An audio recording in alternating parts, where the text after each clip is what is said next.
क्या कोई पिता अपने ही इकलौते बेटे को काटकर उसका भोजन बनाकर भगवान को खिला सकता है? इतिहास में भक्ति की ऐसी भयानक परीक्षा न कभी हुई थी और न कभी होगी। ये कहानी सुनकर पत्थर दिल इंसान भी रो पड़ेगा। ये कहानी है महान पल्लव सेनापति परंजोति की, जिन्होंने युद्ध में बड़े बड़े राजाओं को हराया था, लेकिन शिव भक्ति में उन्होंने तलवार छोड़ दी और सिरुथोंड बन गए। उनका एक ही नियम था, हर दिन पहले किसी शिव भक्त को भोजन कराना और उसके बाद ही खुद अन्न ग्रहण करना। लेकिन महादेव को तो अपने भक्त की अग्नि परीक्षा लेनी थी। एक दिन द्वार पर एक भयानक अघोरी आया। सिरुथोंडर ने हाथ जोड़कर भोजन का आग्रह किया। अघोरी ने शर्त रखी, मैं भोजन तो करूंगा, लेकिन मुझे साधारण अन्न नहीं चाहिए। मुझे एक नर पशु चाहिए, एक ऐसा 5 साल का इकलौता बेटा जिसे उसके माता पिता ने खुद अपने हाथों से काटा हो और काटते वक्त उनकी आंखों में एक भी आंसू न हो। अगर रोए तो मैं नहीं खाऊंगा। शर्त सुनकर धरती कांप सकती थी, लेकिन भक्त का विश्वास नहीं डगमगाया। सिरुथोंडर और उनकी पत्नी ने बाहर खेल रहे अपने 5 साल के बेटे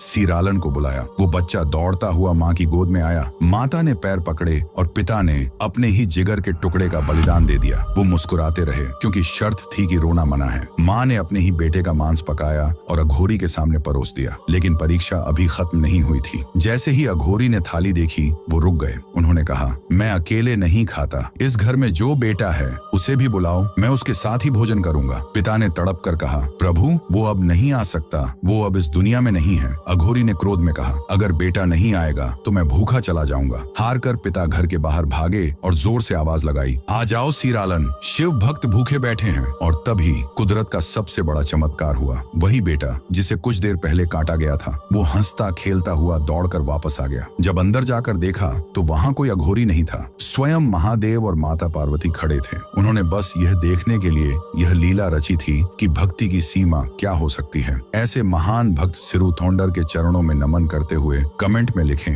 हर हर महादेव।